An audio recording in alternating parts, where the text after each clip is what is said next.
clase pasada y también vamos a ver un par de temas nuevos hoy.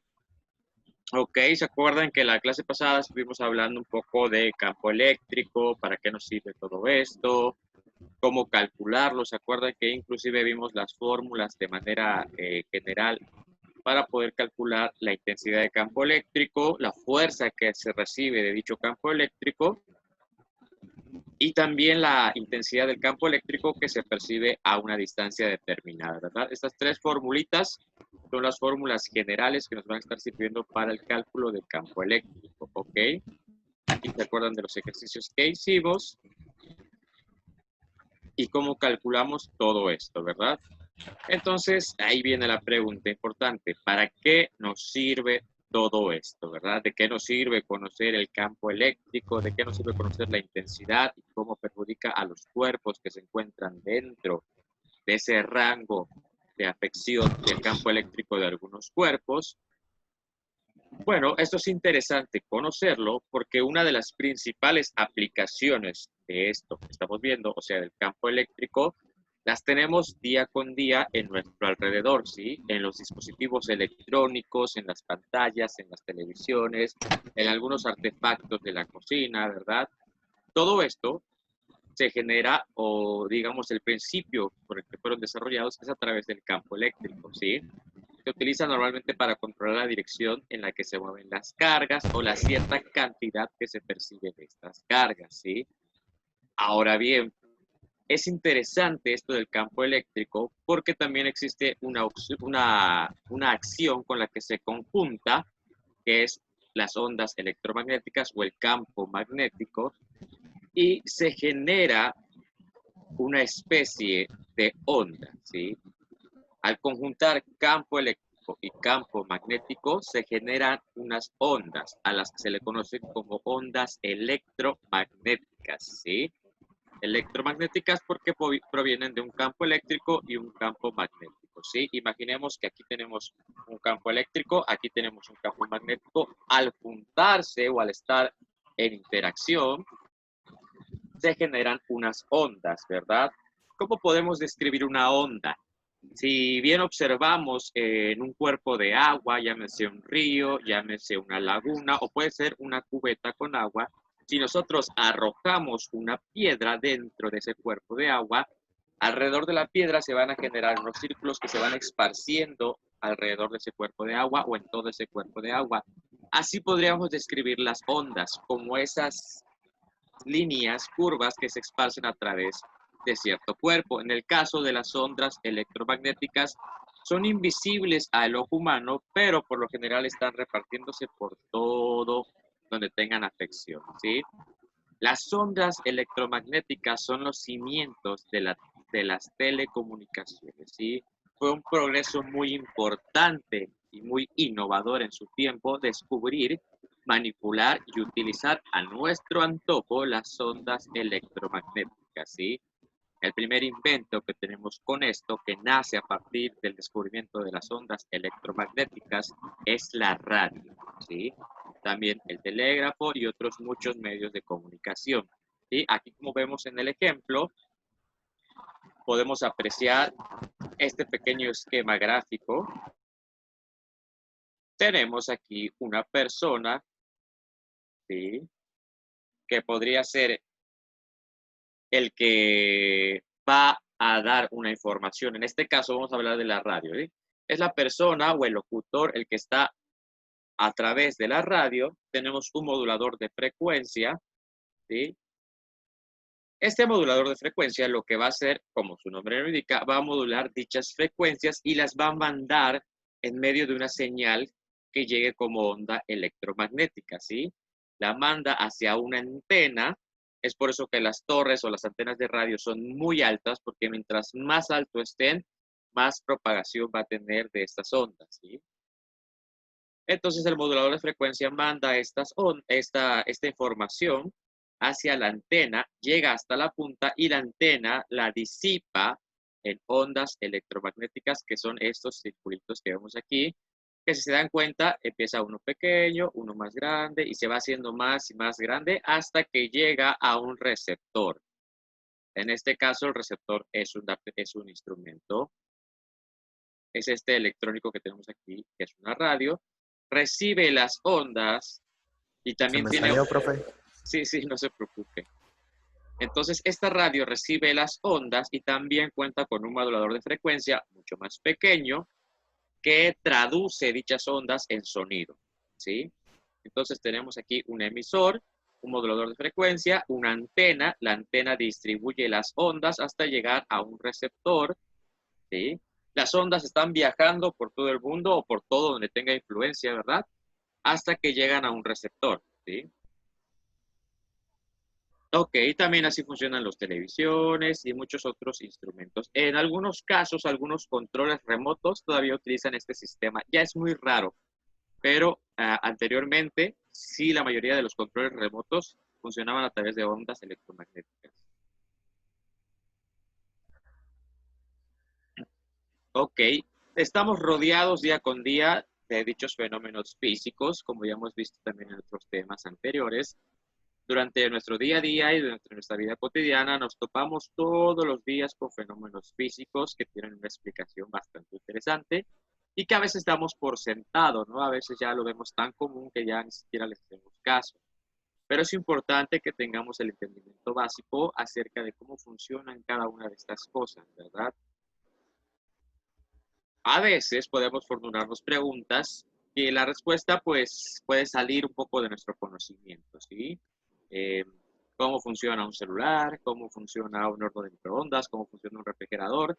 Lo damos por sentado y es tan común para nosotros que a veces ya no le hacemos caso y pues la respuesta puede variar un poco de nuestro entendimiento, ¿sí? Pero la tarea de la física no es explicar el punto, el origen de estos fenómenos, sino explicar las consecuencias que genera el hecho de que estos fenómenos tengan dichas propiedades y cómo podemos manipularlas para poder entenderlas y utilizarlas a nuestro favor, ¿verdad? Ok, entonces es importante también conocer este apartado de ondas electromagnéticas desde su punto de origen. Campo eléctrico, campo magnético, ¿sí? Así se generan ondas electromagnéticas que pueden variar y tener diferentes aplicaciones dependiendo la amplitud y la frecuencia de onda, ¿sí? Estos dos temas, o estos dos términos son muy importantes que los conozcan y que los tengan muy claros, ¿sí? Amplitud y frecuencia de onda. Ok, vamos a ver este esquema, esta representación gráfica que tenemos aquí. Si se dan cuenta, en la parte de arriba tenemos diferentes artefactos, ¿verdad? Aquí tenemos una televisión y una radio, un radar, un sistema de infrarrojo, luz visible, o sea, se refiere a luz del sol o la luz de los focos, de las lámparas. Tenemos también luz ultravioleta, rayos X y rayos gamma, ¿verdad? Y en la parte de abajo tenemos un espectro que nos indica el movimiento, la amplitud y la frecuencia de onda, ¿sí? Recordemos a qué le llamamos amplitud y a qué le llamamos frecuencia, ¿verdad? La amplitud de onda, como su nombre lo dice, es qué tan amplia es, qué tan grande se extiende. En este caso, vemos que aquí está marcada la amplitud, ¿sí? Aquí, este es el punto de origen y acá tenemos diferentes amplitudes, ¿verdad? De aquí hasta aquí se le llama amplitud. De aquí hasta aquí se le llama amplitud, ¿sí? Esa es la amplitud de onda. En este caso vemos que tenemos aquí 1 kilómetro, 1 metro. Aquí tenemos más pequeño, 1 milímetro. Se va haciendo más pequeño, 1 nanomilímetro. Y 0.0 nanomilímetros, ¿sí? De más grande a más chico. Ahora, frecuencia de onda se le llama a la altura, por así decirlo, a la cresta que se genera. Como en este caso solo estamos analizando amplitud, no nos dicen la frecuencia, pero diferentes amplitudes de onda tienen diferentes frecuencias también. En este caso solo estamos analizando la amplitud porque estamos conociendo ondas electromagnéticas, ¿sí? Si han escuchado los comerciales de la radio, a veces dicen, no, con una amplitud modulada de tal frecuencia, ¿sí? A eso se refiere. Ok, vamos a analizar el esquema también más a fondo. Si bien vemos que el televisión y la radio se encuentran en este punto, ¿verdad? Quiere decir que tienen una amplitud de frecuencia de entre 1 kilómetro hasta 1 metro, ¿sí? O sea, pueden tener 1, 2, 3 kilómetros de amplitud. O sea que las ondas que generan son demasiado grandes. Pueden recorrer hasta 1 kilómetro entre cresta y cresta. También pueden ser de metros, de 1, 2, 3, 4, 5 metros. ¿Sí? Tenemos otro instrumento que es el radar, ¿verdad? Que se utiliza para la navegación tanto marina como aérea. ¿Sí? El radar también funciona con ondas electromagnéticas. ¿Sí? El cuerpo o el barco o el avión donde se encuentra el radar despliega ondas electromagnéticas. Cuando estas ondas chocan con un cuerpo, las reflejan y es lo que lee el radar para indicar la posición de dichos cuerpos. ¿Sí? Si han visto las películas en los radares de los submarinos, pues normalmente identifican a qué distancia se encuentra otro submarino u otro cuerpo. ¿Sí? Ok, luego tenemos el sistema infrarrojo, ¿verdad? El sistema infrarrojo, pues vamos a recordarlo también un poquito de antaño, cuando empezaba esto de los celulares, para poder pasarnos algunos archivos, ¿verdad? De música o de imágenes, utilizábamos este sistema de infrarrojo, ¿sí? Los celulares tenían una pequeña pantallita, que no era una pantalla, por la cual tenías que conectar celular con celular, o sea, pegarlo, tenerlo muy cerca para que se transfirieran datos, como por arte de magia. Era muy interesante, pero es un poco, eh, Arcaico. no es la palabra que busco, es un poco limitado este sistema, ¿sí? ¿Se acuerdan que no se podía pasar mucha cantidad de datos? Entonces, pues sí sirvió en su momento, pero conforme vamos avanzando, los datos se van haciendo más pesados, los documentos cada vez se hacen más pesados y el sistema infrarrojo ya quedó obsoleto, al menos para la transferencia de archivos. Y luego tenemos la luz visible. Esto se refiere a la luz del sol, a la luz de la luna, a la luz de las lámparas, de los focos, a la luz de las linternas, de los autos, ¿sí? Que se encuentra en este apartado, ¿sí? Es este resaltado que tenemos nada más aquí. Se dan cuenta, la luz visible ya anda variando entre 1 milímetro. O sea, ya no medimos la luz visible con ondas de metro o de kilómetros, sino de milímetros. Lo mismo pasa con el infrarrojo. Si se dan cuenta, el infrarrojo ya está llegando aquí a los milímetros. También se podría medir con centímetros. Es por eso que se tenía que pegar los celulares mucho. Si se acuerdan, si separabas un poquito más los celulares, se cancelaba la transferencia, tendrías que pegarlos, tenerlos muy cerca, porque la amplitud de onda del infrarrojo es muy pequeña. Ahora bien, si veamos este esquema, nos damos cuenta que este que dice acá, luz visible, está encerrado en un cuadro, ¿sí? Esto sucede porque el ojo humano solo puede visualizar ondas de la luz visible. El ojo humano no puede ver las ondas que genera la radio y la televisión, no puede ver las ondas del radar, menos la del infrarrojo, ni tampoco la de ultravioleta, rayos X y rayos gamma. No la podemos percibir con el ojo humano. Estamos tan limitados que únicamente vemos esa parte de todo el espectro electromagnético. Solo esa pequeña parte. Ondas con una amplitud que estén dadas en milímetros, nada más. Pero si nos vamos también a una escala más pequeña, ya no podemos percibir ondas menores a los milímetros, por ejemplo, los nanomilímetros o micromilímetros, como es la luz ultravioleta, como es los rayos X, como son los rayos gamma. No las podemos percibir. Estamos tan limitados que únicamente podemos ver solo esta pequeña parte del espectro electromagnético. Aquí vamos a ponernos un poquito filosóficos. Si solo podemos ver esta parte del espectro de todo lo que está pasando alrededor en nuestro mundo, ¿de qué Profe, nos estaremos perdiendo? ¿Verdad? Todo el mundo que percibimos o concebimos tal vez tenga mucho más para entregarnos, pero no podemos verlo. profe, Sí, ¿por qué no es posible ver las ondas? O sea, ¿por qué el ojo humano no es posible que logre ver las ondas? porque la amplitud en la que vibran no es posible que el ojo humano las comprenda, por así decirlo. ¿Sí? Es como que, digamos, el ojo humano habla español y las ondas electromagnéticas están en inglés, ¿no? Entonces el ojo humano no las entiende, no las percibe y porque podría ser dañino también para la vista percibir una luz infrarroja o una luz ultravioleta así, a simple vista con tu solo ojo, sin ninguna herramienta, ningún instrumento que te proteja, sería dañino. Podrías quemar tu córnea o podrías tener algunos problemas. Ah, ok. De Gracias. hecho, el sol, la luz a la que constantemente estamos expuestos, contiene rayos ultravioletas, pero nosotros no los podemos percibir, ¿sí?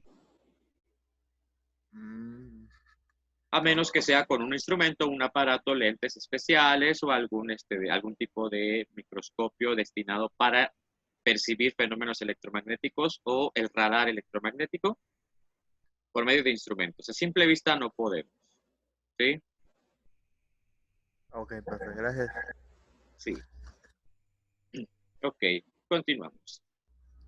Aquí hay uno de los objetos importantes, un instrumento que permitió un avance bastante significativo en el estudio de la física y del electromagnetismo, ¿sí? El electroscopio. El electroscopio es una herramienta que se inventó hace mucho, me parece que en el siglo XVIII fue el primer registro que tenemos del electroscopio y que tiene un principio bastante simple, ¿sí? Aquí hay una actividad, ya no me alcanzó, quise hacer el experimento para mostrárselos en vivo, pero no tenía los insumos, así que pues se las voy a quedar debiendo, pero de todas maneras es muy simple de hacer. En su libro podrán encontrar estas indicaciones de cómo realizar un electroscopio, ¿sí? ¿Qué es lo que necesitamos? Una esfera de unicel, ¿sí? Pequeña, de no menos de 5 centímetros de diámetro, un frasco transparente, que puede ser de vidrio o de plástico, que tenga una tapa de plástico. Es importante que la tapa sea de plástico porque si es de metal va a interferir con el experimento, ¿sí? Puede ser un frasco de café con su tapita de plástico, unos 10 centímetros de cable, de preferencia que sea de cobre, pero también puede ser un alambre, cualquier metal, recordemos que el metal es un buen conductor, y un papel aluminio, ¿sí? Ahí está cómo debe quedar armado el electroscopio, ¿sí? ¿Qué es lo que es? No es nada más que una esfera cubierta con papel aluminio que vamos a situar sobre nuestro frasco con tapa de plástico y a esa esfera le vamos a insertar el pedazo de cobre a manera como si fuera un gancho, ¿verdad? Insertamos aquí y en la parte de abajo quedaría un ganchito así. Y en ese ganchito vamos a insertar dos pedazos de papel aluminio, ¿sí? Dos tiritas de papel aluminio. Y vamos a descubrir cómo funciona. Vamos a ver un pequeño video para que ustedes tengan en cuenta cómo es que funciona este electroscopio. Profe, pero hay algo que no entiendo. ¿Sí? ¿Nosotros lo vamos a hacer? Eh, ya si quisieran realizarlo, lo pudieran realizar para que ustedes lo vean en su casa cómo funciona. Yo quería mostrárselos ahorita aquí en la clase, pero no tengo papel aluminio, así que pues no lo podría hacer. De todas maneras, voy a subir un video esta semana en YouTube para que vean cómo hacerlo, ¿sí? Ok, pueden ver toda la pantalla que estoy compartiendo. Sí. Ok, este es un electroscopio casero que también hicieron estos jóvenes estudiantes. Y como ven, es básicamente lo mismo, ¿verdad? Una esfera de aluminio, le pusieron este cable a manera de gancho y al final del cable tienen dos tiritas de papel aluminio, ¿sí? Por eso se les decía que es importante que la tapa no sea de metal porque interferiría con el experimento y que el frasco sea de vidrio o algún material transparente para que se pueda observar qué es lo que pasa, ¿ok? Entonces, aquí los jóvenes lo que hicieron es frotar un globo con un suéter de algodón, de lana, perdón, ¿sí? ¿Saben por qué? ¿Se acuerdan por qué? ¿Qué pasa si flotamos un globo con un suéter de lana? Sí, se crea estática. Así es, se crea electricidad estática, quiere decir que la carga del suéter se pasa al globo, ¿verdad? Y Sí. entonces el electroscopio lo que nos permite es identificar objetos cargados, ¿sí? Cuando al electroscopio le acercamos un objeto con carga, este va a reaccionar dependiendo la carga. Vamos a ver ahorita qué es lo que sucede.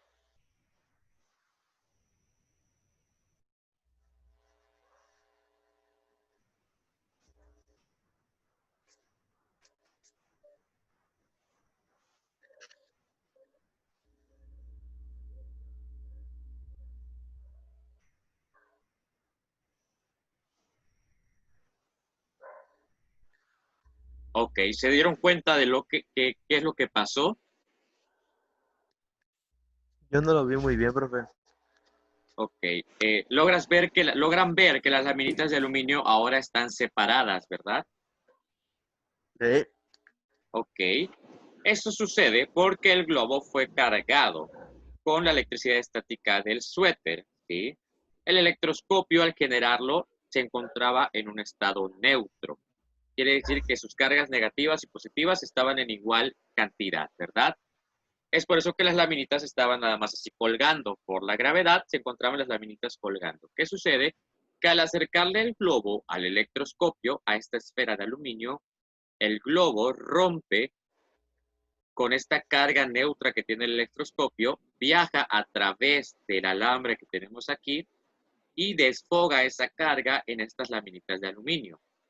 ¿Sí? Por eso es que se separan. Estaban juntas así, estaban pegaditas y cuando se le acerca el globo se separan, como por arte de magia. Vamos a verlo de nueva cuenta.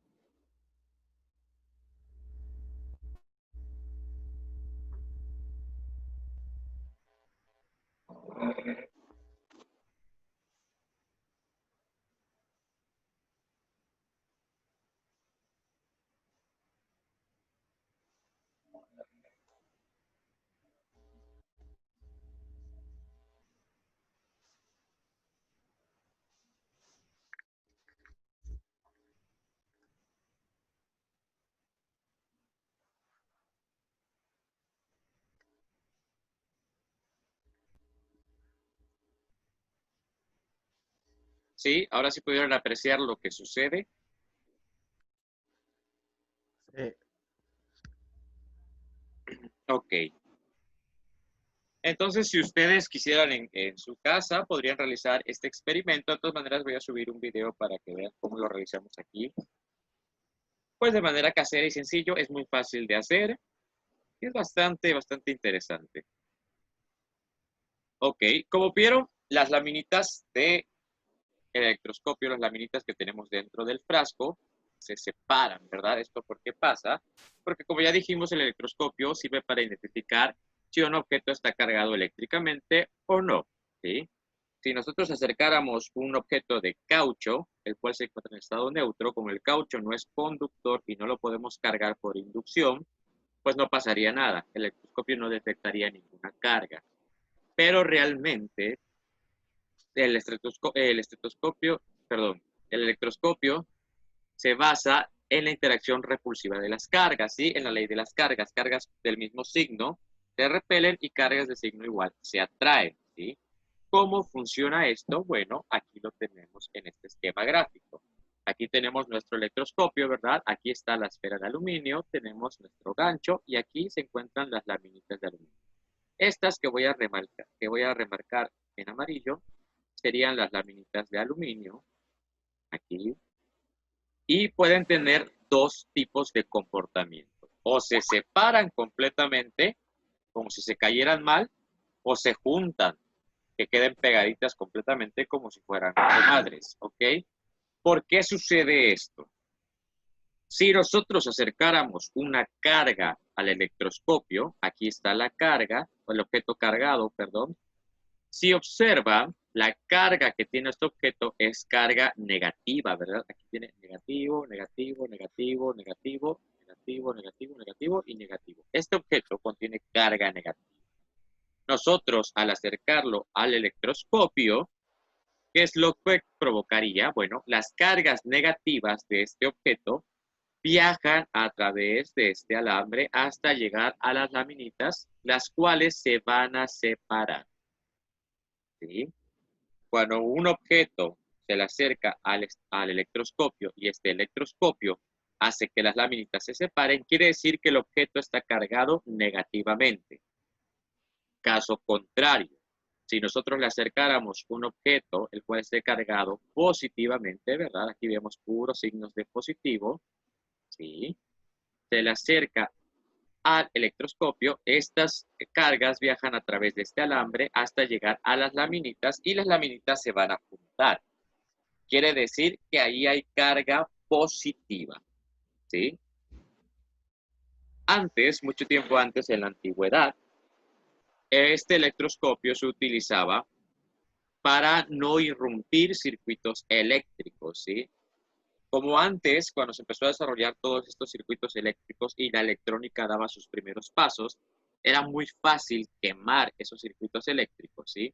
Si un circuito se encontraba en estado neutro y una persona lo tocaba, ¿sí? A veces tenían pulseras, anillos o cualquier cosa que pudieran tener en su mano, eso rompía la carga neutra del circuito y se quemaba. Y para hacer otro circuito era muy caro y era muy tardado.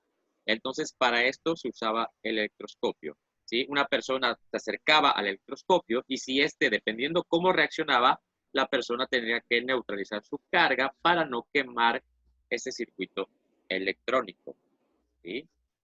Entonces fue muy importante para poder analizar las cargas, para poder detectar objetos cargados, mejor dicho, este electroscopio, ¿verdad? ¿Alguna duda hasta aquí? Por el momento no. No, ¿Todo bien? sí. Ok. Bueno, ahí tiene la actividad de esta semana para investigar acerca de un fenómeno conocido como la polaridad de la molécula de agua, ¿sí? Así se conoce este fenómeno. Polaridad de la molécula de agua, ¿sí? Y van a tratar de explicar qué sucede con los objetos cargados en presencia del agua. Ahorita estuvimos analizando qué sucede con objetos cargados, pero en presencia de aire, de oxígeno, ¿sí? O también se podría describir como presencia en vacío, pero ahora vamos a descubrir qué sucede con los objetos cargados cuando están en presencia de agua o sumergidos en agua.